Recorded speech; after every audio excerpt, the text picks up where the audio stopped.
agree with the politics of Mr. Trump because we don't like his policy. He's not at all ecological and he does a lot of things we don't like.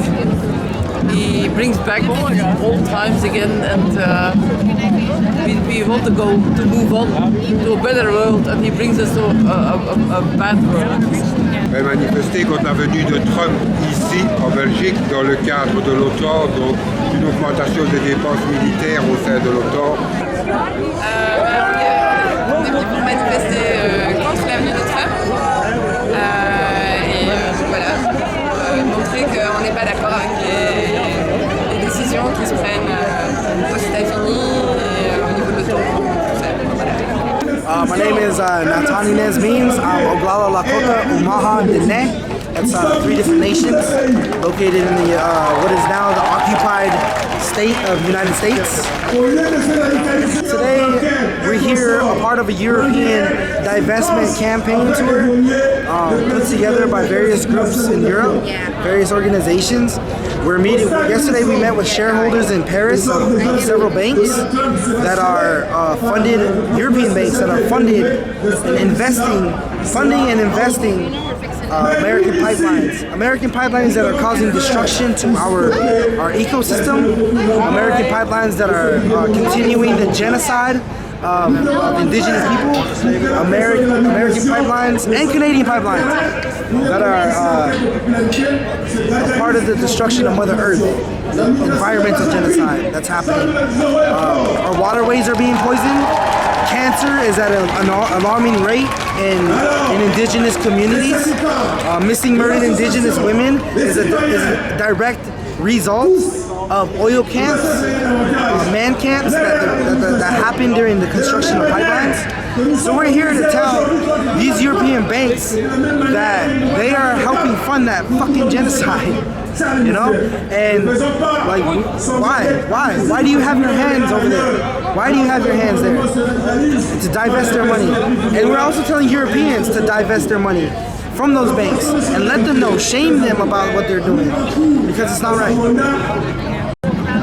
We want to ensure that the next future generation will be okay, and not that now it will be okay, but also for my children and the children of my children. So not on the short term, but the long term policy. The pink pussy hat, what does it represent? This is a symbol of pussy, you know, and it's kind of ridicule to show that, you know, the pussy, because Trump makes some sexy jokes, and so it's pushing the words of Trump, you know, until the other side. So I think this is something that has been knitted by women in Washington, and I think it's very powerful, and all the world knows that, so it's very powerful. For the Women's March in January? Yeah, exactly. Yeah, in Washington.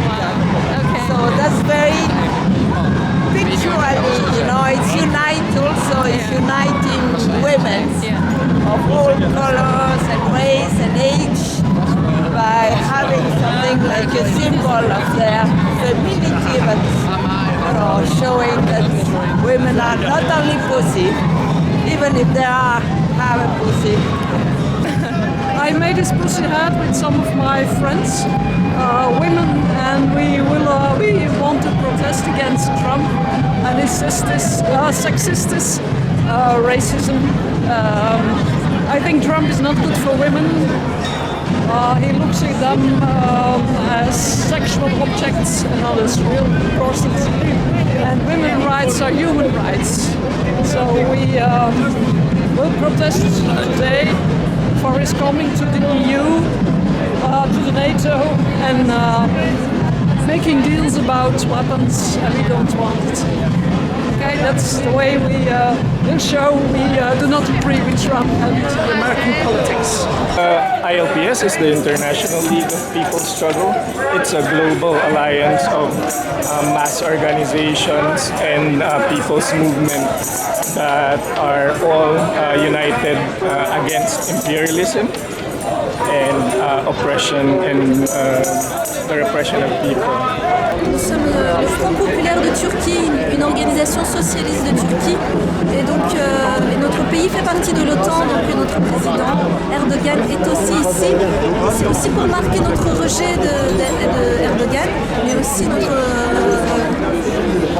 unir toutes les populations face à l'OTAN, qui est une armée criminelle quelque part, parce que c'est une association de personnes de pays riches et avec d'autres pays qui se permettent d'intervenir dans plein d'autres pays et de semer la guerre un peu partout. Donc c'est écolo, c'est un parti écologiste. Et donc du coup les idées en gros c'est de dire qu'on doit faire des choses pour que en très très résumé, pour que la vie sur la planète soit possible aujourd'hui, demain, après-demain, pour tout le monde. Donc il y a un côté, alors forcément environnemental, parce qu'il faut qu'on ait une planète pour survivre, mais il y a aussi un côté social qui dit qu'on ne peut pas admettre que des gens soient dans des situations de pauvreté, de non-accès à des soins de santé, etc. Ça c'est aussi une responsabilité en tant qu'écologiste de pouvoir défendre la qualité de vie pour tout le monde. Ici, dans notre pays, maintenant et plus tard. Well, the US is of course the biggest imperialist country in the world, and it's leading the NATO in launching wars of aggression and wars of intervention against different countries in the world.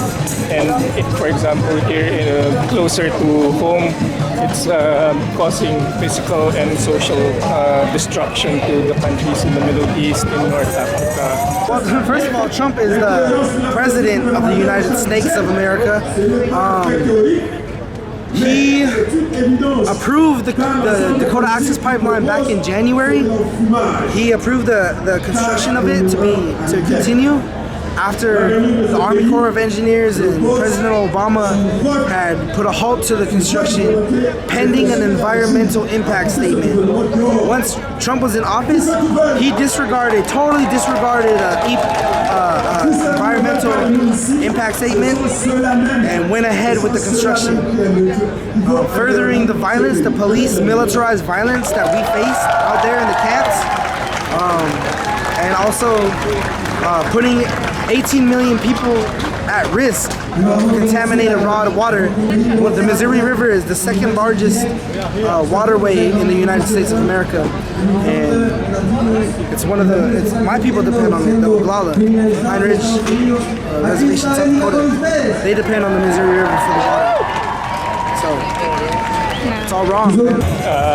I come from the Philippines, and the US is of course there. And just yesterday, the president of Manila government, Duterte, declared martial law because supposedly there was a small group of ISIS which attacked one city in the south of the Philippines. So he declared martial law in that entire island. And but the strange thing is that the U.S. maintains a military base close to that city, and so strangely familiar that the U.S. and the military in the Philippines are colluding to make an atmosphere where the Manila government needs to react with martial law and more repression against the people. So for us, it's very close to our interest that the U.S. stops with its intervention all around the world. Est-ce que vous pensez que c'est important que tout le monde soit conscient politiquement? Oui, très important. La politique détermine notre vie de tous les jours. Elle intervient dans la vie de tous les jours. Mais moi je pense que, alors pas nécessairement dans un parti politique, il y a plein de façons d'être actif en politique. Il y a par ce qu'on achète, ce qu'on mange, comment on se déplace, ce qu'on fait, si on s'implique dans des projets dans son quartier, on est déjà actif, on n'a pas besoin nécessairement d'être dans un parti. Mais c'est important de le faire, de savoir ce qui se passe, de se renseigner et quand on pense qu'il y a une injustice, de pouvoir la combattre et de changer les choses. je pense que c'est très important ce genre de rassemblement parce que ça nous permet de nous rencontrer. Eh bien, moi je suis de Turquie. Je rencontre ici des gens, des Chiliens, des Américains. Ça nous permet d'échanger et nous partageons quelque part avec des gros résumés, enfin les mêmes idéaux. Un monde sans l'OTAN, un monde sans guerre, un monde où chaque pays aurait son indépendance. Voilà, donc c'est très important de marquer aussi que nous sommes nombreux à ne pas suivre ces politiques-là, qu'on s'oppose et de montrer ça. Ça s'est toujours passé ainsi et j'espère que ça va continuer. C'est même dommage que ça se passe moins, parce que je me rappelle qu'avant, avec l'attaque, par exemple la guerre en Irak, on était 20 000 à défiler à Bruxelles. Aujourd'hui, il y a des guerres en Libye. On n'est même pas capable de défiler quand il y a une attaque dans un pays. Je pense qu'on devrait tous s'interroger pourquoi nous n'arrivons plus à nous opposer contre des attaques impérialistes sur des pays du Moyen-Orient ou ailleurs. Ça devrait continuer à nous rassembler même si nous portons des désaccords avec les pays attaqués. It's only the people's strength, the people's movement, which can change, make real change in the world, and that no other, there's no savior which can come from somewhere and save us from this destruction that's being caused by U.S. imperialism leading the way, but also the NATO countries. I'm a hip-hop artist, I'm also a filmmaker, and I edit also, I went to film school. But aside from all that, first, I'm a protector and defender of the earth. I'm a protector of the water. I'm a Lakota, I'm a Dene, I'm a Umaha. And inside of our nations, inside of our societies and our ideals as American Indian people is to protect our mother, to protect the earth, to live in balance and harmony. When we say Wola Kota, holding on to that balance is very important to me. Yeah, we have a lot to learn from the cultures there. We all do, Yeah. including me.